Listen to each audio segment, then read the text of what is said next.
Il faut que tu...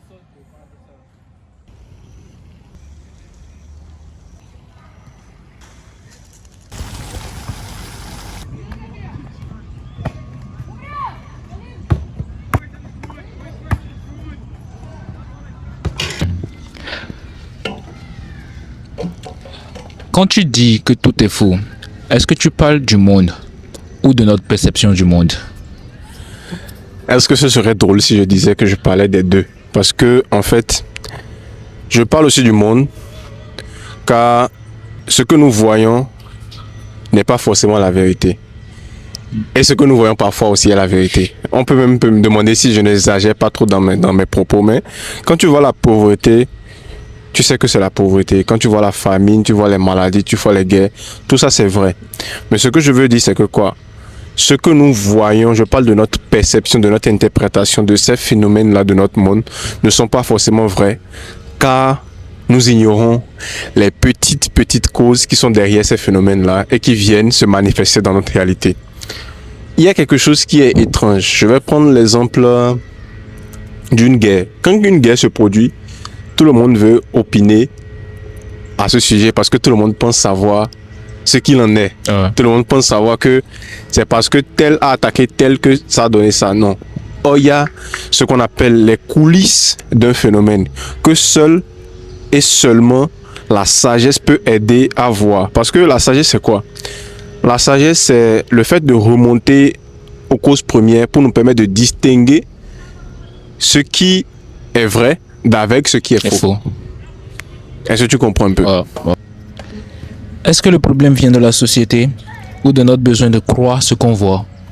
Le problème vient beaucoup plus de notre besoin de croire ce qu'on voit parce qu'on a souvent tendance à renforcer nos convictions.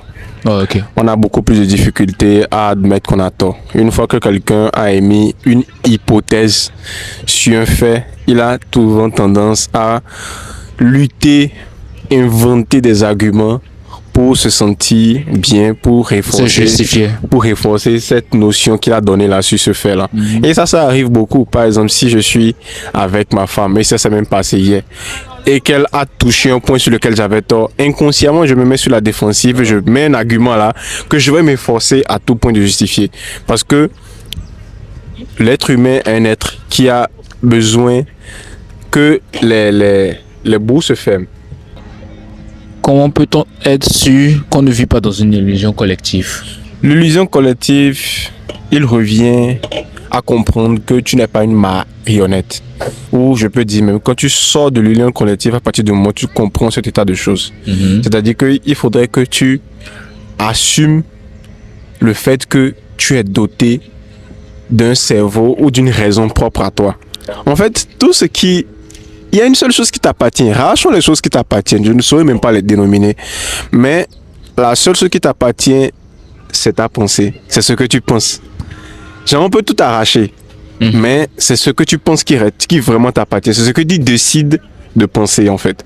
Donc, si, à un moment donné, il y a un raisonnement qui s'étend de part et d'autre sur un fait ou sur un phénomène, et que tu vois que vraiment, cet état de choses, c'est absurde. Mais généralement, on a souvent tendance à s'adapter à ça parce qu'on veut faire partie d'un groupe. Mais il ne faut pas forcément que le fait que les gens sont en train de penser X et que tu as envie de penser Y te dérange.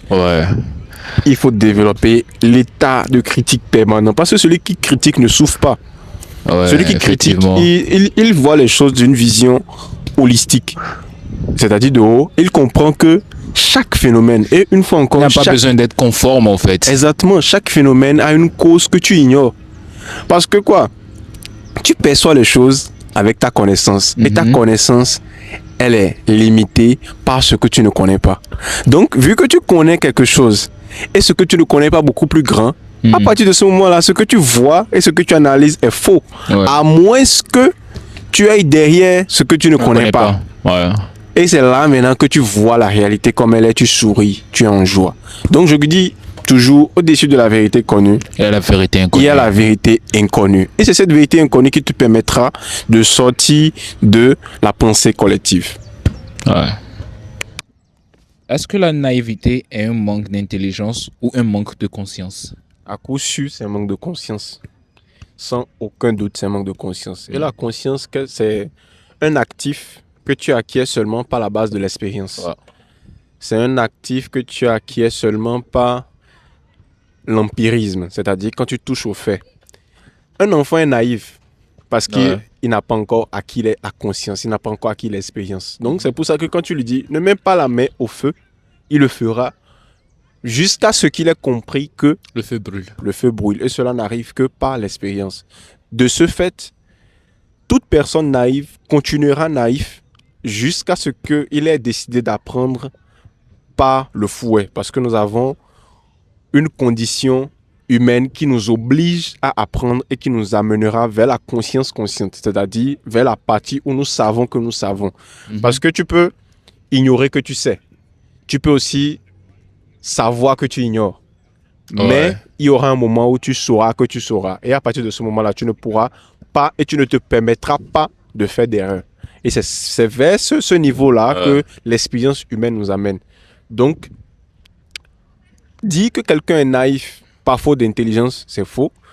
Mais par faute de conscience C'est vrai. et par faute d'expérience, ça, je suis sûr que c'est totalement vrai. Donc, pour aider quelqu'un de naïf, il faudrait déjà lui donner des conseils jusqu'à un juste point. Mais il faudrait aussi Le laisser le laisser la vie. expérimenter la vie dans sa pleine conscience, dans sa pleine entièreté en fait. Ouais. À quel moment commence-t-on à voir clair? On commence par voir clair à partir du moment où tu laisses tomber tes paradigmes. On commence par voir clair à partir du moment où l'on meurt. Parce que la vie, elle consiste à apprendre à mourir continuellement. De ce fait, tu laisseras derrière toi toutes les sombres et toutes les ombres qui t'empêchent de voir la réalité. Et à partir de ce moment-là, tu verras ce qui est vrai et non ce que tu as envie de voir. Parce que tu verras clair seulement et seulement si tu laisses ta connaissance.